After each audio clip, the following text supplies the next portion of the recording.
Film की शुरुआत होती है और हमें बैरी नाम के एक लड़के को देखते हैं, यानी कि द फ्लैश को। वो अपने ऑफिस के लिए तैयार था और जाने से पहले एक बेकरी पर रुककर सैंडविच ऑर्डर करता है। तभी उसके हेड की कॉल आती है जो बताते हैं कि एक बिल्डिंग से कुछ चोरों ने पॉइजन जहरीली गैस को चुरा लिया है। तुम्हें जल्दी वहाँ पर पहुँचकर उन चोरों को पकड़ना होगा। वहाँ पर हर तरफ तबाही फैली हुई है। अब बैरी जल्दी से अपना सूट पहनता है और गौतम सिटी पहुँच गया था, जिसके भागने की रफ्तार बहुत तेज थी जो उसे सेकंड्स में दूसरी जगह पर पहुंचा दिया करती थी। अब खैर फ्लैश उस जगह पर पहुंच जाता है जहां पर चोरी हुई थी। वहां पर ये आकर देखता है कि हर तरफ बहुत बुरा हाल था, चारों तरफ तबाही फैली हुई थी। इसीलिए अब ये अपनी मदद के लिए बैटमैन को बुलाता है। अब एंट्री होती है बैटमैन की, जो अपनी बाइक पर उन चोरों का पीछा कर रहा था। उधर फ्लैश देखता है जिस बिल्डिंग में चोरों ने चोरी की थी वो बिल्डिंग पूरी तरह से तबाह हो चुकी थी। उस बिल्डिंग के सबसे ऊपर वाले हिस्से में हॉस्पिटल था, साथ ही एक कमरे में बहुत सारे बच्चे थे जो बिल्डिंग के तबाह होने की वजह से नीचे गिर रहे थे।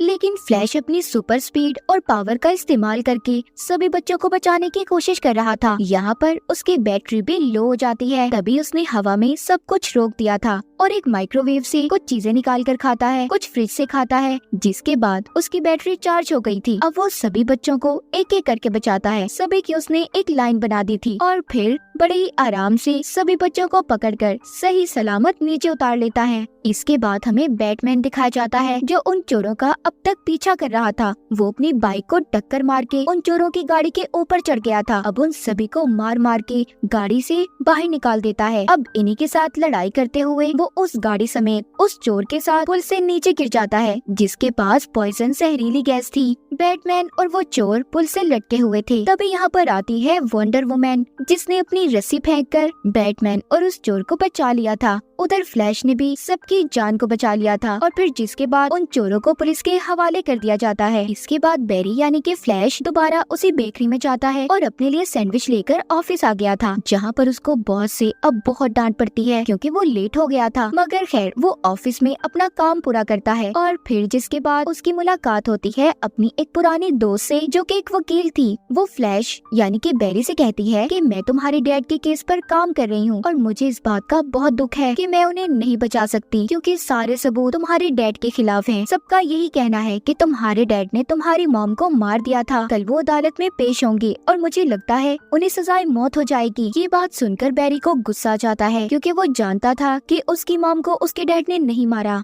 अब रात को बैरी दोबारा से अपना द फ्लैश का सूट पहनता है और अपने पुराने घर के सामने जाकर खड़ा हो गया था और उस दिन को याद करने लगता है जिस दिन उसकी मॉम की मौत हुई थी। दरअसल उस दिन हुआ ये था कि उसकी मॉम खाने में कुछ नया बनाने वाली थी। जब वो मार्केट से सामान लेने गई तो वो टमाटो केचप भूल आई थी और फिर जिसे लेने वो बैरी के डैड को भेजती है क्योंकि टमाटो केचप उस रेसिपी के लिए बहुत जरूरी था। अब बैरी के डैड टमाटो केचप लेने मार्केट चले गए और बैरी खुद अपने कमरे में आ गया था। कुछ देर के बाद बैरी को अपनी मॉम के चिल्लाने की आवाज आई। जब उसने बाहर आकर देखा तो उनके घर में चोर आ गए थे जो बैरी की मॉम को चाकू मारकर वहाँ से भाग जाते हैं, पर साथ ही वहाँ पर उसके डैड भी आ गए थे मगर चाकू लगने की वजह से उसकी मॉम की मौत हो गई। तभी उधर पुलिस भी आ जाती है जिन्हें देखकर ये लग रहा था कि बैरी की मॉम को बैरी के डैड ने मारा है क्योंकि उस वक्त उसकी मॉम के पास उसके डैड बैठे थे और यही वजह थी। पुलिस उन्हें पकड़कर अपने साथ ले गई। अब कहानी दोबारा से प्रेजेंट यानी कि मौजूदा दौर में आती है। बैरी यानी कि जो अब द फ्लैश के रूप में था वो सोचता है अगर उसकी मॉम मरती ही ना तो उसके डैड भी आज पुलिस के पास न होते।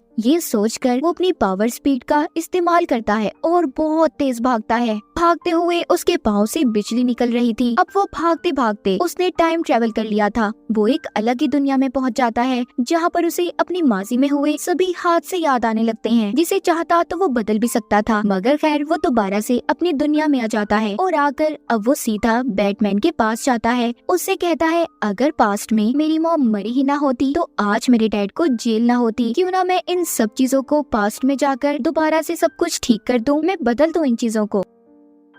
बैटमैन कहता है फ्लैश ऐसा करना बेवकूफी होगी क्योंकि अगर हमारी जिंदगी में ऐसे हादसे पेश ही ना आते तो आज हम कभी भी इस मुकाम पर ना होते। अगर तुम्हारी मॉम की मौत ना हुई होती तो तुम द फ्लैश ना बनते और ठीक ऐसे ही अगर मेरे मॉम डैड ना मरते तो मैं कभी बैटमैन ना बनता। इसीलिए जो हो गया उसे भुला दो। ऐसे टाइम के साथ छेड़छाड़ करना बहुत भारी पड़ सकता है। मगर फ्लैश फिर भी बैटमैन की बातों पर यकीन नहीं करता। वो अपना सूट पहनता है और अपनी बिजली जैसी रफ्तार का इस्तेमाल करके बहुत जोर जोर से भागता अपने पास्ट माजी में पहुंच गया था, जब उसकी मॉम मार्केट में रेसिपी का सामान लेने आई थी। अब वहाँ पर जाकर वो करता ये है, उसने अपनी मॉम की बास्केट में टोमेटो केचप को रख दिया था ताकि जब वो घर जाए तो उनके पास टोमेटो केचप हो और उसकी मॉम उसके डैड को फिर घर से बाहर केचप लेने ना भेजे, और इस तरह उनका घर अकेला भी नहीं होगा, उनके घर में कोई चोर भी नहीं आएगा। इस तरह से उसकी मॉम की मौत भी नहीं होगी, उसके डैड को भी पुलिस लेकर नहीं जाएगी। अब ये सब कुछ ठीक करने के बाद फ्लैश दोबारा से अपनी स्पीड से भागता हुआ अपने टाइम यानी कि अपने प्रेजेंट में जा रहा था। तभी उसे एक अजीब सा आदमी मुक्का मारता है और फिर जिसके बाद फ्लैश अपने ऐसे टाइम में चला गया था जब वो 18 साल का था। वहाँ पर पहुंचकर वो अपने घर जाता है और अपने मॉम डैड से मिलकर बहुत खुश होता है। उसे लग रहा था कि उसने अपनी मॉम के पास्ट में जाकर सब कुछ ठीक कर दिया है, मगर तभी वो खिड़की से देखता है इस टाइम का बैरी अपने घर आ रहा था। अब मैं यहाँ पर आपको इन दोनों बैरी के बारे में बता दूं। प्रेजेंट के बैरी को हम बैरी 1 कहेंगे, जबकि इस टाइम के बैरी को जो 18 साल का है उसे बैरी 2 कहकर बुलाएंगे। यहाँ पर बैरी 1 बैरी 2 को साइड पर ले जाता है और कहता है मैं तुम्हारा फ्यूचर हूँ। तभी उसे पता चलता है कि आज वो दिन था जब बैरी को द फ्लैश बनने की पावर ताकतें मिली थी। आज का दिन बहुत खास है, यानी कि आज तुम्हें पावर्स मिलने वाली है और हर हाल में तुम्हें उन पावर्स उन ताकतों को हासिल करना होगा। अगर तुमने ऐसा ना किया तो मैं भी कभी भी अपनी दुनिया में वापस नहीं जा पाऊंगा। इसके बाद अब बैरी 1 बैरी 2 को लेकर उस जगह पर पहुंच जाता है जहां पर उसे द फ्लैश बनने की पावर्स मिली थी। वो दरअसल एक लैब था। यहाँ पर बैरी 2 बहुत ज्यादा डरा हुआ था। बैरी 1 उसको एक कुर्सी पर बिठाता है और तभी खिड़की से जोरदार कड़कड़ाती चमकती हुई बिजली बैरी 1 के अंदर से गुजरते हुए बैरी 2 में आ गई थी, जिसका मतलब ये था कि बैरी 2 को द फ्लैश बनने की पावर्स मिल गई थी, मगर बैरी 1 ने अपनी सारी पावर्स को खो दिया था, जिस वजह से अब वो अपने टाइम यानी कि अपने प्रेजेंट में भी वापस नहीं जा सकता था। वहीं पर दूसरी तरफ हम इसी टाइमलाइन यानी कि पास्ट वाले बैरी 2 को देखते हैं, जो अपनी पावर्स अपनी ताकतें हासिल करने के बाद इतना खुश था कि सड़कों पर यहाँ वहाँ भागने लगता है। उसने अभी सही तरह से द फ्लैश की पावर्स को जाना ही नहीं था कि उसके भागने से कितनी तबाही हो सकती है। वहाँ पर रोड्स पर बहुत से एक्सीडेंट्स भी हो जाते हैं। बैरी 1 बैरी 2 को समझाता है कि तुम्हें अपनी पावर्स पर काबू पाना होगा। जिसके बाद वहाँ पर दोनों की नजर टीवी पर पड़ती है, जिसमें जनरल जॉर्ड बता रहा था कि एक सुपर हीरो यहाँ तुम्हारी दुनिया में है, अगर तुमने उसे मुझे वापस न दिया तो मैं पूरी दुनिया को तबाह बर्बाद कर दूंगा। जनरल जॉर्ड की बातें सुनकर बैरी समझ गया था कि ये सुपरमैन की बात कर रहा है। वो सोचता है अगर सभी सुपर हीरोज को इसी दुनिया यानी कि माजी की दुनिया में बुला लिया जाए तो सब कुछ ठीक हो जाएगा। हम सभी मिलकर जनरल जॉर्ड की आर्मी का मुकाबला करेंगे जो सुपर हीरोज का दुश्मन है। क्योंकि बैरी को अच्छे तरीके से याद था, उसने पास्ट में देखा था कि सुपरमैन जनरल जॉर्ड की आर्मी के सामने अकेला पड़ चुका था। उस वक्त बैरी भी अपने द फ्लैश के रूप में था, लेकिन वो सुपरमैन को ना बचा सका क्योंकि उस वक्त उसे नई नई पावर ताकतें मिली थी। अब ये सब कुछ जानने के बाद बैरी 1 यानी कि प्रेजेंट से आया हुआ फ्लैश यहाँ पर सभी हीरोज के बारे में सर्च करने लगता है, जिससे उसे पता चला था कि इस दुनिया में तो सुपर हीरोज का कोई अता पता नहीं है कि वो कहाँ पर है। वंडर वुमन को तो इस दुनिया में किसी ने देखा ही नहीं, और जबकि एक्वामैन तो इस दुनिया में पैदा ही नहीं हुआ। तभी यहाँ पर बैरी 2 बैरी 1 को बताता है कि गौतम सिटी में एक बैटमैन रहता है, पर मैं उसके बारे में कुछ ज्यादा खास नहीं जानता।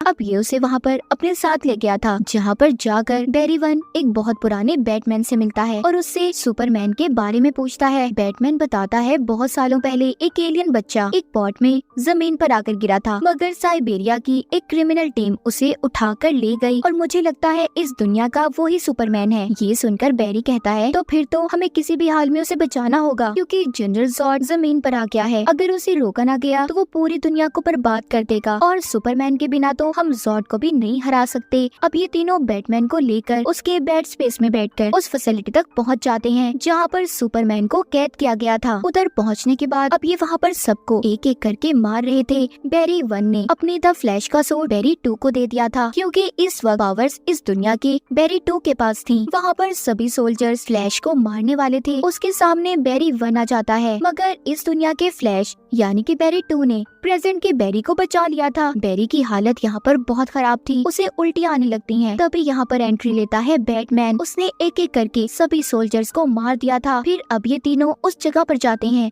जहाँ पर सुपरमैन को रखा हुआ था। जब ये अंदर जाकर देखते हैं तो उधर कोई सुपरमैन नहीं था बल्कि एक लड़की थी। ये तीनों से देखकर बहुत हैरान थे। तभी वहाँ पर लाल रंग की रोशनी जलती है और सायरन बजने लगे थे। अब जल्दी से बैरी उस लड़की को उठाता है और साथ ही उसका सूट भी ले लेता है। इसका मतलब वो सुपर गर्ल थी। तो हुआ कुछ यूँ था कि जब बैरी ने अपने पास्ट माजी में जाकर अपनी मॉम की बास्केट में टोमेटो केचप को रखा तो इसकी उस छोटी सी गलती की वजह से एक नया टाइम लाइन बन गया और सुपरमैन की जगह सुपर गर्ल इस दुनिया में आ गई जो अब काफी कमजोर पड़ चुकी थी। अब ये तीनों अपने साथ उस सुपर गर्ल को लेकर किसी तरह उस फैसिलिटी से बाहर आ गए थे जहाँ पर इनको चारों तरफ से वहाँ के सोल्जर्स घेर लेते हैं। मगर बाहर आते ही सुपर गर्ल सूरज की रोशनी की वजह से ठीक होने लगती है। उसकी पावर्स भी वापस आ गई थी। उसको अब इतना गुस्सा आता है कि इन लोगों ने उसे कैद किया हुआ था। वो वहाँ पर एक एक सोल्जर को मारने लगती है। उसने सभी सोल्जर्स का खात्मा कर दिया था। जिसके बाद दोनों बैरीज और बैटमैन इसे अपने साथ ले आए थे। वो इसको इसका सूट पहनने को देते हैं। जिसके बाद इसको काफी देर धूप में खड़ा रखते हैं जिससे उसकी सारी पावर्स ताकतें वापस आ गई थी। मगर जैसे ही उसकी पावर्स आती है वो कहीं पर चली गई थी। उसके जाने के बाद बैरी 1 समझ गया था कि अब उसे ही बैरी 2 और बैटमैन के साथ मिलकर ज़ॉर्ड का मुकाबला करना होगा। यहाँ पर उसे आइडिया आता है कि अगर वो अपने ऊपर फिर से बिजली गिराए तो उसकी पावर्स वापस आ सकती हैं। अब वो बैटमैन की मशीन्स का इस्तेमाल करता है जिससे अब ऐसा करने से उसकी पावर्स तो वापस नहीं आती मगर वो बहुत ज्यादा जख्मी हो गया था। उधर दूसरी तरफ सुपर गर्ल देखती है कि ज़ॉर्ड की आर्मी ने इस दुनिया के लोगों पर हमला कर दिया है। वो खुद भी जमीन पर आ चुका है, इसीलिए वो भी इन सबको रोकने के लिए द फ्लैश और बैटमैन की मदद लेना चाहती थी। अब जब वो बैटमैन के पास जाती है तो देखती है उधर बैरी जख्मी हालत में है। उसे जब पता चलता है कि बैरी की पावर्स एक जोरदार बिजली का झटका लगने से वापस आ जाएंगी तो अब सुपर गर्ल उसे बेहोशी की हालत में उठाकर उड़ती हुई आसमान की ऊंचाइयों में ले जाती है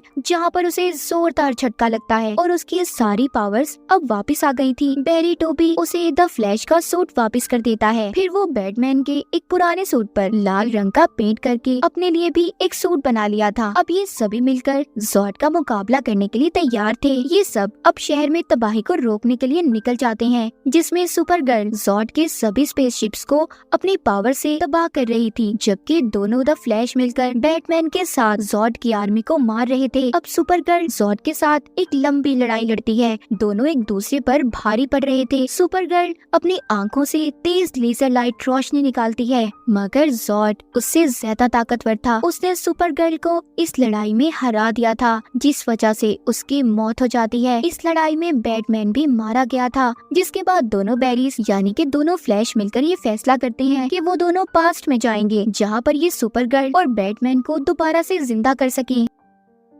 अब ये दोनों ऐसा ही करते हैं। ये दोनों पास्ट में जाकर सुपर गर्ल और बैटमैन के मरने वाले टाइम लाइन को बदल देते हैं मगर फिर भी बाद में किसी न किसी तरह बैटमैन और सुपर गर्ल दोबारा से मर गए थे। बैरी 1 द फ्लैश इस बात को समझ गया था कि हम अपने पास्ट के साथ छेड़छाड़ नहीं कर सकते यानी कि हमारी किस्मत और उनकी भी हम कुछ भी नहीं बचा सकते। मगर बैरी 2 ये नहीं समझता। वो बार बार पास्ट में पीछे जाकर बैटमैन और सुपर गर्ल को बचाने की कोशिश कर रहा था मगर प्रेजेंट में आकर वो बार बार मर रहे थे। बैरी 1 बैरी 2 को रोकता है और कहता है ऐसा नहीं हो सकता, हम चाहकर भी अपनी किस्मत को नहीं बदल सकते। तभी वो दोनों देखते हैं कि सभी पास्ट के टाइम एक दूसरे से टकराने वाले हैं। ऐसा इसलिए था क्योंकि बैरी 2 ने बार बार पास्ट में जाकर बैटमैन और सुपर गर्ल को बचाने की कोशिश की थी। यहाँ पर इनके सामने सभी दुनियाओं के सुपरमैन भी आने लगते हैं। यहीं पर वो अजीब आदमी भी आ गया था जिसने कहानी के शुरू में बैरी 1 को जोर से मुक्का मारा था जिस वजह से वो अपनी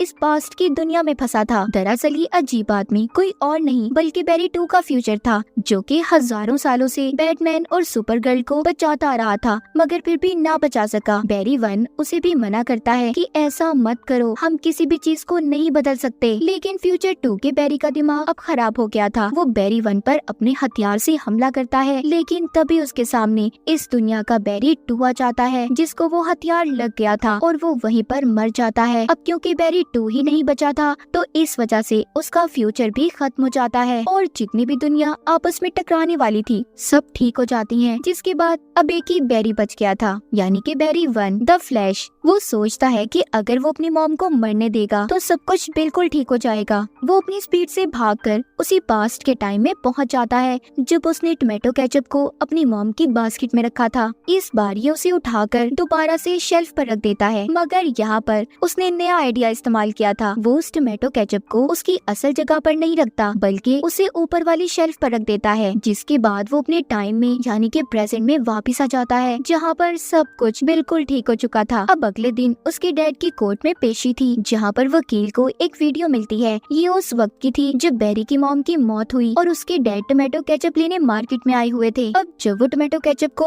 ऊपर वाली शेल्फ से उठाने लगते हैं तो उनका चेहरा भी वीडियो में आ गया था, जिससे ये बात साबित हो गई थी कि उस वक्त बैरी के डैड घर पर नहीं थे। उन्होंने बैरी की मॉम को नहीं मारा था और इस वजह से बैरी के डैड को छोड़ दिया जाता है। ये सब कुछ बैरी नहीं किया था, उसने टोमेटो केचप को ऊपर वाली शेल्फ पर रखा था। इसके बाद बैरी को बैटमैन की कॉल आती है जो कहता है कि मैं तुमसे मिलने आ रहा हूँ। बैरी जब उससे मिलने जाता है तो वो कोई और आदमी था। बैरी कहता है इस दुनिया का असल बैटमैन कहाँ पर है? वो कहता है मैं ही बैटमैन हूँ। इसका मतलब हुआ ये था कि बैरी अभी भी अपने असल टाइम में वापस नहीं आया था, क्योंकि उसने केचप की बोतल को उसकी असल जगह पर नहीं रखा था और इसी वजह से उसकी किस्मत दोबारा बदल गई। वो दोबारा किसी और टाइम में आ गया। बैरी द फ्लैश कैसे निकल पाएगा इस दुनिया से? तो इसी के साथ इस मूवी की कहानी यहीं पर खत्म हो जाती है।